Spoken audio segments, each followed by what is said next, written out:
Assalamualaikum warahmatullahi wabarakatuh. Alhamdulillahirabbil alamin. Wa bihi nasta'in ala umuri dunya waddin. Wassalatu wassalamu ala asrofil anbiya'i wal mursalin Sayyidina wa maulana Muhammad wa ala alihi wa ashabihi ajma'in. Asyhadu an la ilaha illallah wa asyhadu anna Muhammadar Rasulullah. La haula wa la quwwata illa billahil aliyyil azim.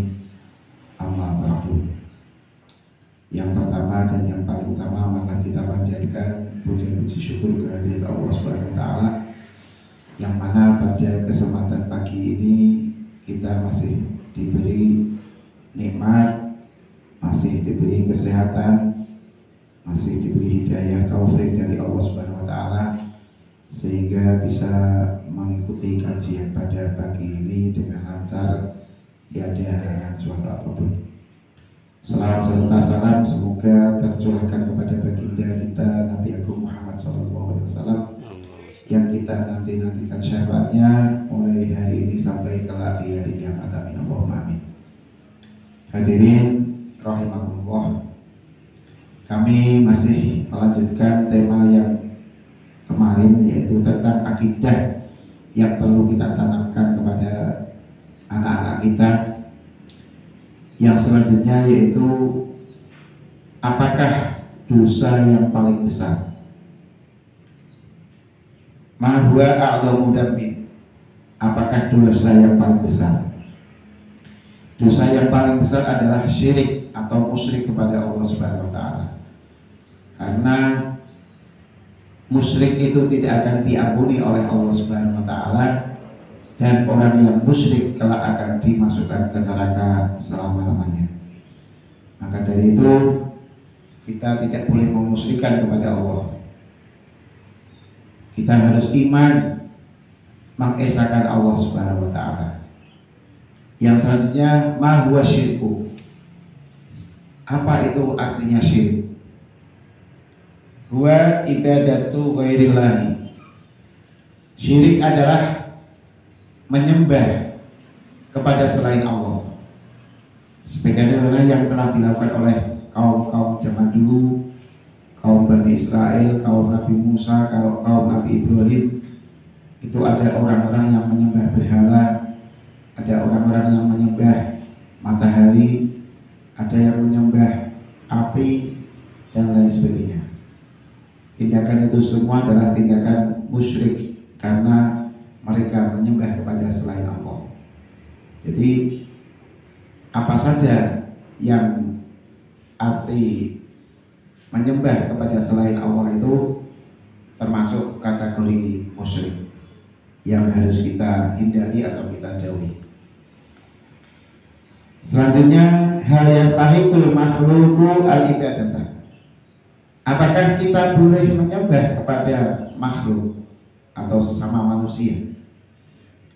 Maka jawabnya, kita tidak boleh menyembah kepada selain Allah. Kita tidak boleh menyembah kepada makhluk. Kita tidak boleh menyembah kepada manusia, tidak boleh menyembah kepada matahari dan lain sebagainya. Kita hanya diperbolehkan atau kita wajib menyembah kepada Allah Subhanahu wa taala. Kata Nabi, seandainya diperbolehkan manusia menyembah kepada manusia, tentunya yang diperintah menyembah adalah anak untuk menyembah kepada orang tuanya. Karena tidak boleh menyembah kepada sama manusia, maka kewajiban anak kepada orang tua yaitu hanya sekedar berbakti, mendoakan kebaikan dan lain sebagainya. Tidak boleh yang dinamakan menyembah kepada orang tua. Yang selanjutnya yaitu man nabiyuka. Siapa nabimu? Ini harus kita tanamkan.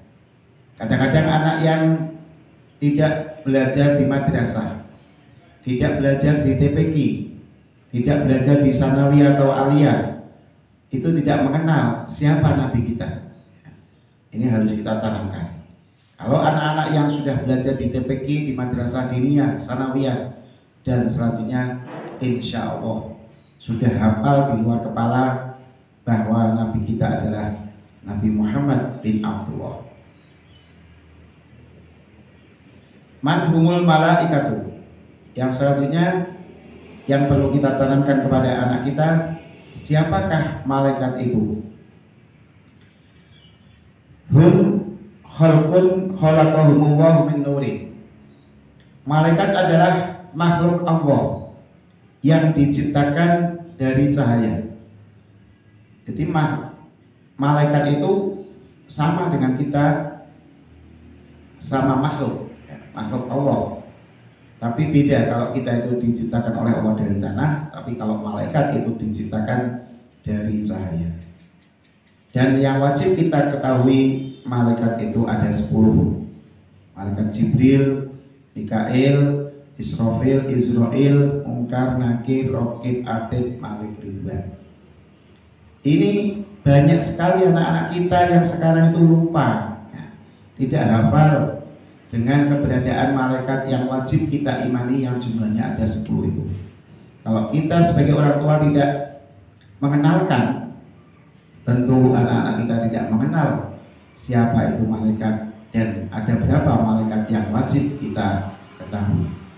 Maka dari itu sebagai orang tua wajiblah mengenalkan malaikat yang wajib kita imani, yaitu jumlahnya ada 10.